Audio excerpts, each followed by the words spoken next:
Salam ilmu tanpa batas. Assalamualaikum. Lama banget ya kita tidak live. Nah, alhamdulillah malam ini diberi kesempatan lagi untuk bertemu dengan Abuya Ziyad. Silahkan Abuya, kita belajar bersama. Baik teman-teman ya, kita bertemu lagi pada malam hari ini. Tentu kita tetap membahas ya sejarah peradaban Islam kembali seperti pada pertemuan-pertemuan sebelumnya. Kita sempat pada pertemuan sebelumnya membahas kerajaan Turki Utsmani atau Ottoman ya, kerajaan Turki. Itu berawal mereview sedikit bahwa kerajaan atau Turki Utsmani ini berdiri, raja pertama adalah Utsman I. Itu secara historis ataupun kronologi daripada berdirinya dinasti Utsmaniyah itu tatkala Baghdad, dunia Islam tahun 1258 ini merupakan era di mana umat Islam saat itu ada pada masa disintegrasi ya, yaitu perpecahan. Sebenarnya tahun 1258 itu masih dipegang oleh sesudah hancurnya Baghdad oleh Hulagukan dari Asia Tengah ya, dari Asia itu muncul dua kerajaan dinasti Fatimiyah dengan apa namanya dinasti Fatimiyah Ayyubiyah, kemudian dinasti Mamalik.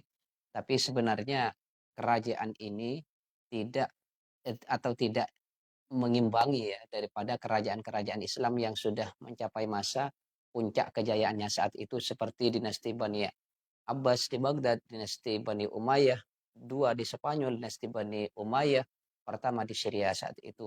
Artinya eksistensi daripada kerajaan Islam itu masih ada di bawah kekuasaan dinasti Fatimiyah, dinasti Ayyubiyah, dinasti Mamalik di Mesir saat itu.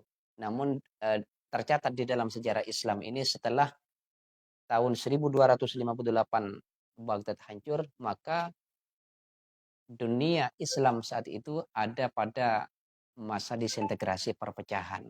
Tidak begitu kuat lagi karena memang secara simbol kekuasaan khalifah yang dipegang oleh Bani Abbas saat itu telah runtuh oleh serangan tentara Mongolia ya, saat itu. Lah pada awal abad ke-13 itu muncul tiga kekuatan besar. Sebenarnya ini Turki Utsmani dulu ya. Di saat umat Islam ini berada pada masa kehancuran, masa disintegrasi perpecahan, maka di situ ada kekuatan tiga kerajaan besar yang mendominasi saat itu. Ini yang dianggap oleh para sejarawan masa kejayaan jilid 2. Kalau kemarin dinasti Bani Abbas, dinasti Bani Umayyah di Spanyol, di Syria, itu merupakan puncak kejayaan Islam jilid 1. Tapi ada yang mengatakan sejarawan setelah redupnya kejayaan Islam Baghdad dihancurkan, maka muncullah kerajaan ataupun dinasti Turki Utsmani di awal abad ke-13 itu merupakan atau menandakan puncak kejayaan Islam jilid kedua atau era kedua ya saat itu. Jadi dinasti Utsmaniyah ini berdiri dari suku Kai sebenarnya dari Asia. Dari Asia, Sulaiman yang kemudian mendapat tekanan dari penguasa Mongol yang kuat saat itu ya dan mencari perlindungan dalam pengembaraannya itu di bawah berlindung kepada seorang sultan penguasa Saljuk, Sultan Alauddin II ya. Kemudian dia punya putra Ertugrul. Setelah Sulaiman ini wafat diteruskan oleh putranya Ertugrul. Ertugrul kemudian punya putra Sulaiman I. Lah dari Sulaiman I ini abad ke-13 1300 terjadi peperangan antara Sultan Alauddin II ya dengan pihak Romawi dan sang sultan terbunuh di dalam peperangan itu sehingga menjadikan dengan terbunuhnya sultan dari Saljuk tadi itu negara ataupun wilayah Islam terkotak-kotak kembali. Banyak dikuasai oleh orang Romawi, dan juga banyak yang memproklamirkan kerajaan Islam bebas, tidak lagi di bawah kekuasaan Islam yang dominan saat itu. Lah pada saat yang seperti ini Sulaiman mendeklarasikan diri bahwa dia penguasa Turki Utsmani atau membuat sebuah daulah, ya, menjadikan sebuah daulah yang dikuasainya saat itu dengan tanah yang dikuasainya saat itu, dan ini merupakan awal dari berdirinya Daulah Utsmani pada abad ke-13 dengan sultan pertama adalah Sulaiman I. Lah, pada masa Sulaiman I ini sebenarnya Turki Utsmani ini banyak sekali, ya, rajanya sampai 37 raja sultan. Sultan bisa dikatakan khalifah. Kalau pada masa-masa sebelumnya khalifah, kalau tidak sultan ya khalifah. Kalau Bani Abbas khalifah, memakai gelar khalifah. Kalau dinasti Bani Umayyah di Syria memakai gelar khalifah. Dinasti Penting ya, Fatimiyah, iya, penting itu Bu ya. karena gelar pemersatu umat saat itu, ya, khalifah umat Islam. Dinasti Fatimiyah itu juga sultan, yes, khalifah, ya. Ayyubiyah kemudian sampai Memalik. Lah pada masa dinasti Bani Umayyah II itu memakai gelar sultan di Eropa atau di Spanyol, tapi pada masanya eh, Sultan Muhammad, ya, yang ketiga itu dia menggelari dirinya sebagai khalifah juga. Pada masa dinasti Bani Bani Utsmani atau Turki Utsmani ini, dua gelar itu disandang dalam diri sang khalifah. Sang khalifah bergelar sultan, juga bergelar sebagai khalifah. Tapi ada fungsi yang berbeda di sini. Kalau sultan itu yang menyangkut urusan khalifah di bidang atau yang bukan keagamaan atau hal-hal yang umum, ya, urusan yang umum, tetapi kalau atau pemerintahan, tapi kalau khalifah ini lebih cenderung kepada memposisikan sultan itu atau raja itu sebagai khalifah dalam hal keagamaan. Jadi dua gelar itu disandang, dipakai oleh raja Islam pada masa Daulah Turki Utsmani. Lah, kekuasaan dinasti Utsmaniyah ini sebenarnya sangat panjang, dan ini merupakan cukup menarik ketika dikaji. Karena apa kok demikian? Karena ini dalam sejarah bahwa kerajaan Utsmani ini kerajaan yang mampu bertahan 6 abad, 625 tahun, ya, lamanya itu di tengah-tengah kondisi umat Islam dalam keadaan melemah saat itu. Ini abad pertengahan 1258 sampai 1600. Jadi kerajaan Turki Utsmani ini mampu bertahan bersaing dengan bangkitnya peradaban Eropa, bangkitnya kemajuan yang dicapai oleh Eropa saat itu. Jadi tantangannya lebih besar daripada sebelumnya, karena kalau sebelumnya itu bangsa Eropa tidak begitu banyak mendominasi di dalam mewarnai pemerintahan, ya, kalau pada masa-masa sebelumnya, karena Eropa masih tenggelam dengan mitos-mitos. Tapi di sini sejak runtuhnya dinasti Abbas, perang salib, Eropa muncul tahun 1258 sampai ke belakang ini, dan di situ juga ada kerajaan Islam yang mau mengembalikan kejayaan Islam pada masa-masa sebelumnya. Jadi di sini ini tantangannya Turki Utsmani sangat luar biasa sekali, ya, beratnya. Tetapi walaupun dalam kondisi seperti itu, kerajaan Turki Utsmani di bawah eh, Sulaiman I ini mampu untuk menyatukan umat Islam kembali, dan itu membuktikan kepada sejarah dunia bahwa umat Islam ini bersatu dan mampu menunjukkan eksistensinya terhadap dunia barat saat itulah. Ini menandakan bahwa kerajaan Turki Utsmani ini merupakan kerajaan Islam di abad pertengahan yang sangat hebat sekali saat itu. eh, eh, Kerajaan Islam di Eropa ini sebenarnya, ke Turki itu kan masuk ke daerah Asia Eropa. Eurasia itu ya. Jadi Asia Kecil, masuk di Asia Kecil. Jadi sebenarnya Kerajaan Turki Utsmani ini dari 37 raja itu kita tidak bisa membahas satu persatu ya, tapi secara global eh, mulai dari masa Sulaiman sampai kemudian dipimpin oleh Orkan ya putranya Sulaiman ini membentuk apa namanya ini kekuatan militer ya, membentuk kekuatan militer yang apa ini ada dua kekuatan militer saat itu. Jadi Turki Utsmani ini kekuatan Turki Utsmani ini lebih bertumpu kepada kekuatan militer daripada ilmu pengetahuan teknologi. Jadi nanti kalahnya, kenapa Turki Utsmani di abad ke-17, 18, 19 ini kalah? Karena Turki Utsmani ini hanya lebih mengedepankan ekspansi, perluasan wilayah, dan kekuatan militer. Sementara di bidang-bidang yang lain ini belum tersentuh atau tidak adanya perubahan reformasi dalam apa namanya penyesuaian ya perkembangan-perkembangan seperti ilmu pengetahuan. Jadi pada masa dinasti Utsmaniyah ini kekuatan negara hanya bertumpu di kekuatan militer.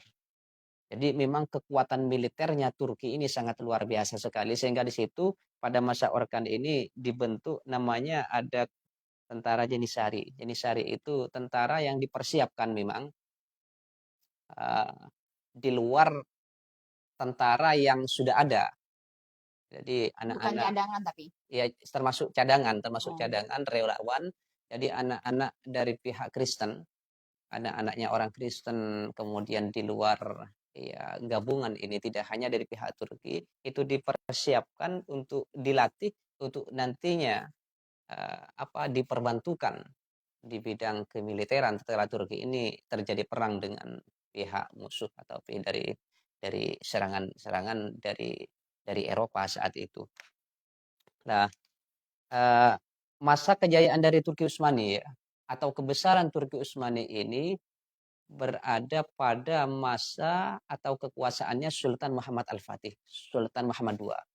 Kenapa kok demikian? Di dalam sejarah itu Sultan Muhammad Al-Fatih adalah merupakan sultan yang berjasa besar menaklukkan Konstantinopel tahun 1452 ya saat itu, 53.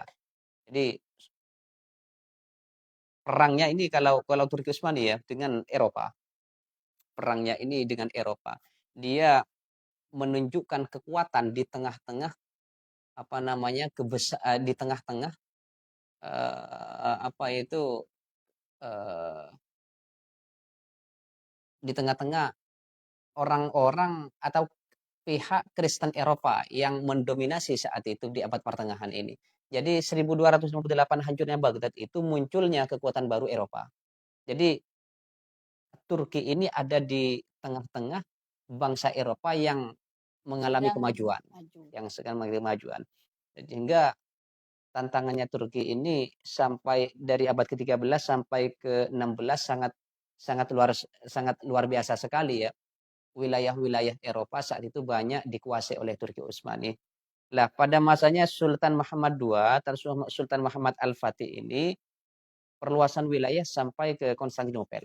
Konstantinopel ditaklukkan dengan pengepungan 9 bulan dengan strategi perang yang sangat hebat sekali. Sultan Muhammad Al-Fatih membangun apa itu bendungan ya, atau Bendungan tempat atau kayak gapura gitu ya, yang dia membangun pertahanan di dekat kota itu sebagai tempat persediaan apa itu alat-alat ya eh, yang di dalam sejarah ini butuh waktu sampai 9 bulan, 10 bulan ya. Baru dengan memasuki apa namanya sultan dengan tentaranya ini memasuki Konstantinopel atau Konstantinopel itu tidak terjadi perlawanan berarti di situ. Dan Kaisar Konstantin juga meninggal, dibunuh saat itu. Lah, dengan jatuhnya Konstantinopel ke dalam kekuasaan Islam ini, menjadi lebih mudah lagi umat Islam untuk menaklukkan daerah-daerah di luar itu, di bagian Eropa maksudnya ini ya. Sehingga pada masa Sultan Sulaiman Agung atau yang disebut dengan Sulaiman Al-Qanuni, Sultan Sulaiman Al-Qanuni. Ini yang terkenal sekali dalam sejarah. Sulaiman Al-Qanuni ini adalah merupakan Al-Qanuni. ya Bagus ya namanya. Sultan Sulaiman Al-Qanuni. Oh ya, Itu ini ada Kak Jamil Vianaya, Janur Family. Keren Kak, semoga istiqomah untuk mensiarkan sejarah-sejarah Islam. Terima kasih Kak Jamil Vianaya. Semoga lancar juga usahanya. jadi pada masa Sultan Sulaiman Al-Qanuni ya, ini puncaknya di mana Daulah Utsmani mengadakan perluasan-perluasan ke wilayah daerah Eropa saat itu, meliputi 3 benua ya yang dikuasai oleh apa namanya Daulah Daulah Daulah Turki Utsmani saat itu, meliputi benua Asia, kemudian benua Afrika dan juga benua Eropa. Jadi sangat Bagaimana luar ya biasa caranya? sekali ya saat itu. Caranya kok bisa menguasai benua begitu? Padahal dulu nggak ada telepon, nggak ada apa. Karena kegigihan daripada sang sultan dan karisma yang telah Ya ada berarti dalam kan diri sang sultan maksudnya sudah itu. ada kaki tangannya di sana di Asia apa di Iya, Eropa di sana bahwa kamu harus ya maksudnya ada utusan-utusannya lah untuk menguasai kan iya. begitu. Itu biasanya kalau nanti apa ingin menguasai suatu daerah, maka di situ kan diteliti dulu. Kalau sekarang itu intelijen ya, Intelijen. dimata-matai dulu kelemahan apa yang ada di dalam suatu daerah itu, kemudian di situ menyusun strategi untuk menguasai daerah tersebut. Setelah daerah ini dikuasai, maka apa daerah tersebut dijadikan atau dibuat orang yang berkuasa ya, dijadikan orang yang berkuasa yang mengelola di daerah itu, atau dibuat apa itu kalau sekarang gubernuran, wilayah-wilayah ada di bawah kontrol pusat ya. Jadi sangat luar biasa sekali kemajuan yang dicapai oleh Turki Utsmani saat itu sampai pada masanya Sultan Sulaiman Al-Qanuni ya, atau disebut dengan Sulaiman Agung, itu ada di atau mencapai di 3 benua ya. Sampai ke 3 benua, Asia, Afrika, juga ke apa itu, ke Eropa. Sehingga dengan kebesaran Turki Utsmani seperti inilah menjadikan apa itu resah ya orang-orang Eropa dengan perluasan wilayah yang semakin hari semakin signifikan, semakin meningkat.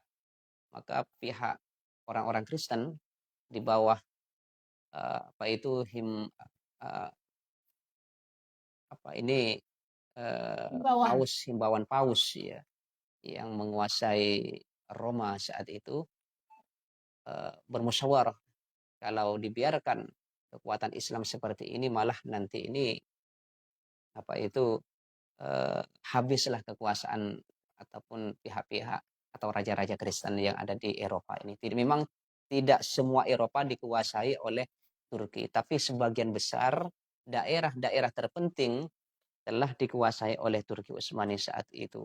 Sehingga di sini perangnya itu dengan pihak Eropa. Setelah juga kematian Timur Leng, maka lebih khusus kontak apa peperangan antara Turki Utsmani ini dengan pihak Eropa yang notabene adalah Kristen Eropa itu. Nah, pada masa apa itu Sulaiman Al-Qanuni ini tercatat di dalam sejarah bahwa kerajaan Turki Utsmani ini sampai kepada masa puncaknya. Besaran Turki Utsmani ada pada masa Sulaiman Al-Fatih, kemudian puncaknya peradaban Islam pada saat itu ada pada masa Sultan Sulaiman Al-Qanuni atau disebut dengan Sulaiman Agung. Apa saja kebesaran yang dicapai oleh Turki Utsmani saat itu? Memang ya Turki Utsmani ini tidak banyak melahirkan tokoh-tokoh intelektual muslim seperti pada masa zaman klasik. tahun 650 sampai 1000. Tidak tidak banyak, menyumbangkan pemikiran, penemuan, tidak seperti itu ya. Tetapi Karena memang Turki Utsmani ini lebih banyak menyumbangkan kepada dunia Islam wilayah oh, teritorial. Jadi ya penguasaan-penguasaan yang tadi iya, dilakukan itu. jadi sehingga dengan penaklukan wilayah-wilayah yang ada di sekitar Turki maupun di luar, ini menjadikan pihak Turki tersebut terkenal kepada raja-raja di luar itu ya. Dan juga sisi negatifnya ada memang di bidang pengetahuan, ilmu, sains, kemudian teknologi lemah Turki Utsmani ini. Juga kekalahan Turki abad ke-17-18 ini menyadarkan para sultan Barat itu jangan dianggap sebagai musuh lagi Tetapi seperti harus pada teman. masa-masa sebelumnya, harus dianggap sebagai teman. Bagaimana untuk menciptakan Turki Utsmani setelah terjadi kekalahan-kekalahan setelah Sultan Sulaiman Al-Qanuni ini untuk bisa bangkit kembali dari ketertinggalan-ketertinggalan yang telah dicapai oleh Barat saat itu. Jadi memang setelah Sultan Sulaiman Al-Qanuni ini penggantinya Sultan Sulaiman Al-Qanuni ini penguasa-penguasa Turki itu lemah dan memang terjadi kekalahan peperangan dengan pihak-pihak Kristen atau raja-raja dari Perancis, dari Inggris, dari Austria, kemudian ya daerah-daerah Eropa itu. Lah pada masanya nanti Sultan Mahmud II ini memikirkan kembali program restorasi ya, pemerintahan Turki saat itu bagaimana mengupayakan kok Turki ini kalah terus dengan pihak Barat yang awalnya menang-menang terus sampai daerah-daerah wilayah Eropa itu Lakukan dikuasai kon sebagian besar anu, oleh Turki. Nah ini setelah introspeksi diri ya gitu. ibda binafsi kalau di sini dulu di sini ini Ibda binafsi. Iya, ya iya introspeksi. introspeksi. Lah setelah Sultan Sulaiman Al-Qanuni ini wafat, itu terjadi penurunan drastis dari pihak Turki Utsmani. Jadi maksudnya di dalam peperangan ya kalah terus, terutama peperangan di dekat Wina itu dengan pihak pihak Kristen ya atau raja raja Austria saat itu sehingga pihak Turki itu menandatangani sebuah perjanjian dengan pihak Kristen bahwa daerah-daerah yang menjadi taklukan Turki di sebagian daerah Eropa itu dilepas kembali atau diberikan kepada pihak Perancis, Inggris dan lain-lain. Nah, sehingga dengan kejadian ini Sultan Mahmud II ya mengundang para tokoh-tokoh pembesar-pembesar Turki saat itu bermusyawarah bagaimana kok Turki ini dari abad Jaya ke-16 ke kemudian terjadi penurunan-penurunan terus sehingga diadakanlah penataan ulang struktur pemerintahan yang awalnya Turki kalau di dalam bidang pendidikan misalkan Turki ini lebih fokus pada keagamaan sebelum pada masa Sultan Muhammad Al-Qanuni dan sebelum-sebelumnya. Ketika Turki ini kuat. Jadi paham-paham keagamaan itu ini seperti madrasah, sekolah madrasah ya, madrasah diniyah. Tidak ada sekolah umumnya nggak ada di Turki itu. Lah baru itu menyadarkan dari pihak Turki setelah terjadi kekalahan-kekalahan di dalam peperangan sesudah masanya Sulaiman Al-Qanuni ini merasa perlu untuk mengadakan pembaharuan di bidang pendidikan. Maka saat itu di abad ke-16-17 ya, kurikulum yang ada di dalam madrasah itu dimasukkan ilmu-ilmu umum juga. Ilmu kedokteran, ilmu bumi, ilmu fisika, ya terjadi perubahan kurikulum. Kalau dulunya ini masih ilmunya lebih agama lekat aja. dengan agama, seperti ya ilmu tafsir, hadis, nggak ada ilmu umumnya sama sekali itu. Dan pada masa Sultan Muhammad III sebenarnya baru terrealisasi pada masa Sultan Muhammad II ini terjadi perubahan di dalam pendidikan, kurikulum ya di dalam pendidikan Dan itu masukkan terrealisasi ilmu-ilmu umum. di Nah, disitulah kemudian ini banyak pelajar-pelajar Turki yang dikirim ke Prancis, untuk ke studi Eropa banding. untuk belajar. Ya, studi banding berarti. Iya. Lah ini mengingatkan bahwa dulu pada masa Islam berjaya di Spanyol di bawah kekuasaan dinasti Bani Abbas, dinasti Bani Umayyah II. Di Cordova itu banyak orang-orang Eropa belajar ke Islam. Lah pada masa Turki Utsmani, Islam itu pusatnya di Baghdad atau di mana? ya di Baghdad saat itu ada, kemudian di Spanyol Cordoba itu juga melahirkan tokoh-tokoh intelektual Islam sehingga Oh, orang-orang jadi Eropa banyak belajar di situ, Cordoba itu di mana? di Spanyol. Di Spanyol. Iya, pada abad keemasan Islam Mm-mm. 1000 ya atau Ya, 900 orang 800 Islam itu. yang ada di Cordoba gitu ya di Iya. Spanyol.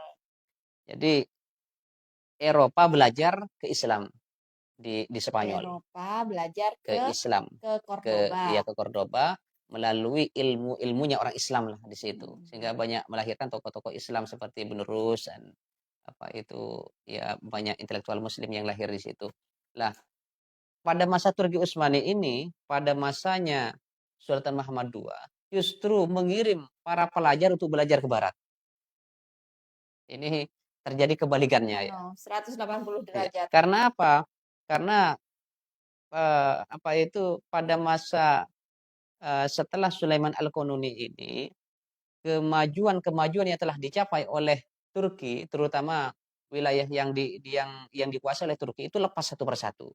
Sehingga hal itu memunculkan para tokoh-tokoh pemikir Turki, terutama para sultan khalifah ya, memikirkan bagaimana kondisi Turki ini seperti ini. Ternyata Sultan Muhammad II itu mengadakan pembaharuan dari beberapa bidang, di antaranya adalah pendidikan.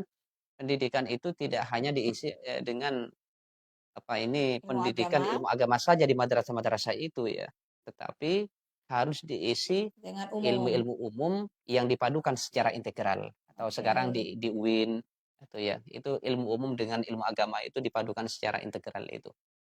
Dan pesantren-pesantren sekarang sudah mulai begitu. Kalau dulu pesantren hanya mengajarkan pesantren salaf, tapi sekarang pesantren itu telah menyesuaikan dengan perkembangan-perkembangan ilmu-ilmu umum ya, ilmu modern yaitu dimasukkan juga di dalam kurikulum itu berapa persen ilmu-ilmu umum untuk mengimbangi nanti outputnya para peserta didik itu begitu keluar nanti ini. Nah, jadi Turki itu pada masa Sultan Mahmud II ini memasukkan ilmu-ilmu umum ke dalam kurikulum madrasah. Dan bahkan madrasah saat itu setelah penggantinya Sultan Mahmud II ini dihilangkan. Madrasah itu nanti dihilangkan. Jadi Jadi agama artinya itu dipegang oleh para ulama yang hmm, ngaji-ngaji di langgar, di apa itu di musola agama itu. dan di Apa madrasah itu di madrasah ini memang tidak difungsikan lagi dan sudah membuka sekolah-sekolah umum, sekolah teknik, sekolah kemiliteran, sekolah kebidanan, sekolah kedokteran. ya Itu yang umum ada begitu ya. ya sekolah-sekolah umum seperti sekarang itu. Itu terjadi pada masa Sultan Mahmud II dan nanti puncaknya apa ilmu-ilmu umum itu dikembangkan kembali Saya tinggal atau dulu ya Bu ya. Silahkan ya dilanjut. dan ilmu-ilmu umum itu dikembangkan pada masanya Sultan apa Sultan Muhammad Sultan Muhammad II Kedua. ini. Sultan Muhammad II. Nah, ini jadi kesimpulan daripada sejarah Turki Nyerah. Utsmani Nah, ini ya. Kesimpulan caranya daripada nyerah. sejarah Turki Lihat. Utsmani ini kita mengambil benang merahnya. Kenapa umat Ro. Islam mulai dari berdirinya kerajaan Ro, kita Turki dua. Utsmani yang Nginom. digagas oleh Nginom Sulaiman lo. I abad ke-13 Mereka sampai tantang nginom. Nginom ya ke-16 ya ya. ini mengalami puncak kejayaan yang sangat luar Anak biasa. anak. Baru dari abad ke-16 17 Kita Turki dong mengalami makan. kemunduran. Wilayah-wilayah yang menjadi taklukan atau dikuasai oleh orang-orang Turki terutama di daerah Eropa itu kemudian direbut kembali oleh pihak-pihak ataupun raja Kristen Eropa saat itu karena Turki sedang mengalami kemunduran atau mengalami apa namanya ini eh, Masih. stagnan ya atau ketidakstabilan di dalam apa tubuh pemerintahan sehingga kaisar ada julukan ini oleh kaisar Rusia saat itu the sick man of Europe. Apa artinya adalah orang laki-laki yang sakit ya. Orang laki-laki sakit dari Eropa itu julukan dari kaisar apa Rusia. Ar-rajulul marid, laki-laki yang sakit. yaitu adalah bangsa Turki di abad ke-16, 17, 18, ke-19. Nanti baru puncaknya abad ke-19, 1923 Turki menjadi Turki modern dengan Republik Turki yang dikenal seperti sekarang itu.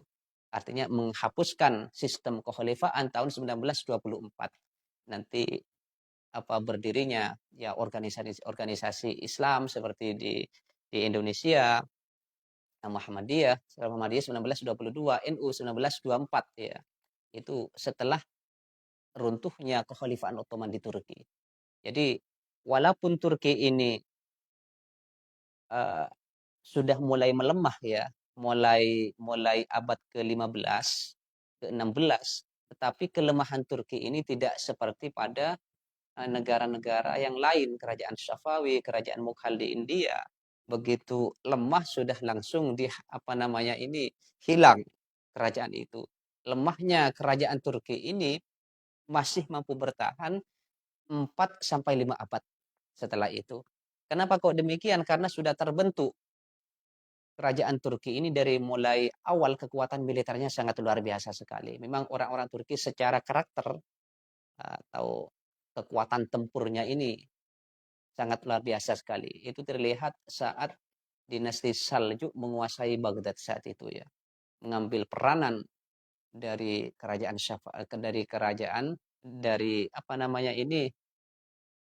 dari sang khalifah. Jadi khalifah yang ada di Baghdad itu hanya sebagai boneka, tapi yang memainkan peranan pemerintahan itu adalah dinasti Saljuk yang berlatar belakang adalah Turki, tapi belum terbentuk negara kekhalifahan Turki secara resmi. Baru resmi tahun 1300 oleh Utsman I ini. Jadi kita ambil kesimpulan bahwa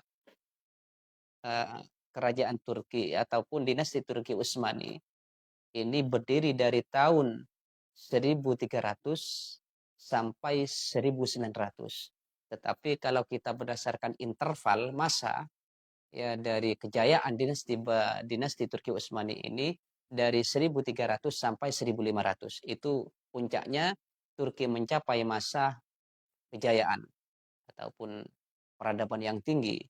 Dibuktikan dengan apa? Dengan penaklukan wilayah besar-besaran. Kalau pada masa dinasti Bani Abbas, dinasti-dinasti sebelumnya menyumbangkan pemikiran khazanah, pengembangan ilmu pengetahuan. Tetapi pada masa dinasti Turki Utsmani ini, walaupun tidak banyak ya mengembangkan dari sisi ilmu pengetahuan, tetapi banyak menyumbangkan terhadap eh, eh, Islam ya atau ke dunia Islam, yaitu memberikan wilayah yang sangat luas sekali. Bahkan taklukan ataupun kekuasaan Turki itu membentang dari Asia sampai ke Eropa, Afrika. Baru kebesaran Turki dicapai oleh pada masa Sultan Muhammad Al-Fatih dengan Konstantinopel direbut dari kekuasaan Bizantium terakhir atau kekuasaan Romawi Timur ya. Itu dengan ditaklukannya dikuasainya Konstantinopel sebagai benteng terakhir dari kekuasaan Romawi Timur, menandakan bahwa Romawi ini tidak memiliki kekuatan apa-apa lagi, dan Turki dengan dikuasainya Konstantinopel lebih mudah untuk menaklukkan wilayah-wilayah yang lain. Lah baru pada abad ke-16, ke-17 setelah Sulaiman Al-Qanuni, banyak para sang khalifah ini lemah. Kenapa kok faktornya lemah? Banyak di dalam sejarah itu ya, sebab-sebab kelemahan para penguasa Turki Utsmani sesudah Sulaiman Al-Qanuni ini. Salah satu di antaranya adalah raja-raja Turki Utsmani ini banyak bermewah-mewahan seperti pada masa-masa sebelumnya. Karena Turki sudah melambung, dikenal di Eropa, menjadi negara superpower, itu sehingga anak-anak atau keturunan dari bangsa Turki ini lengah ya, lengah dengan kebesaran Turki ini. Padahal kekuatan Barat sedang mendominasi saat itu. Jadi Barat yang awalnya pada masa dinasti Bani Abbas tenggelam 1258 ketika Abbas kekuasaan Bani Abbas ini dihancurkan oleh Hulagukan, Barat mulai tumbuh kembali. Dan ini kalau dilihat di dalam sejarah itu, perkembangan Barat ini maju di bidang teknologi ya, militer dan teknologi. Kalau Turki ini kemajuan militernya tidak diimbangi dengan kemajuan sains dan teknologi. Barat sedang mengembangkan itu, sains dengan teknologi, sehingga pada abad ke-16-17 sang khalifah, sang sultan mengutus para pelajar untuk belajar ke Perancis, ke daerah-daerah barat. Apa saja kemajuan yang telah dicapai oleh barat itu, baik dari sisi pengetahuan dan teknologi, sehingga kemajuan yang dicapai oleh barat ini sangat pesat sekali dan melemahkan kekuasaan Turki di dalam peperangan itu. Turki masih memakai cara-cara lama dalam berperang, tapi barat sudah memakai teknik ataupun teknologi baru, sehingga kekalahan-kekalahan yang ada di dalam pihak Turki itu semakin hari semakin drastis dan menyadarkan para sang khalifah barat bahwa pihak barat tidak harus dimusuhi pada masa-masa sebelum Sultan Mahmud ya. Memang raja-raja itu musuhi barat.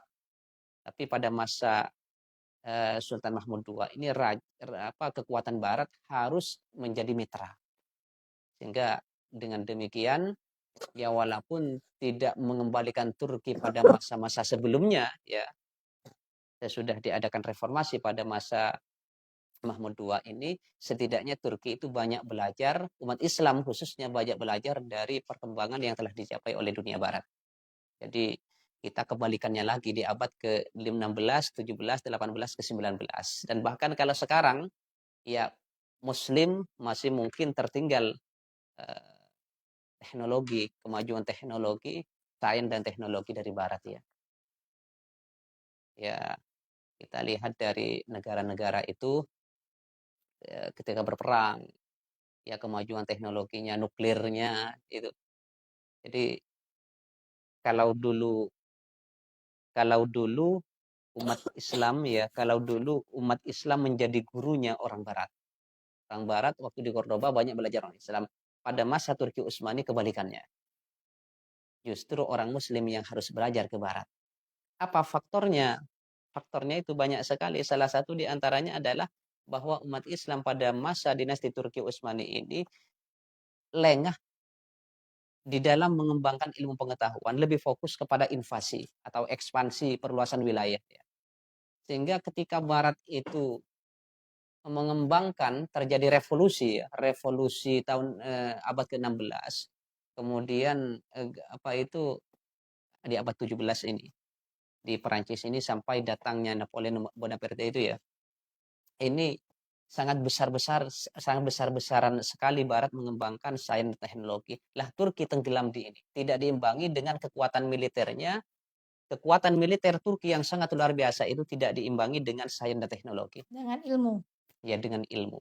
Sehingga Baik. tidak begitu banyak yang terserap di dalam sejarah atau terbaca di dalam sejarah itu tokoh-tokoh yang lahir, ilmuwan-ilmuwan yang lahir pada masa Kita dinasti Turki tarik Utsmani ini. kesimpulan bahwa ilmu itu penting sekali begitu Bu ya. Ya.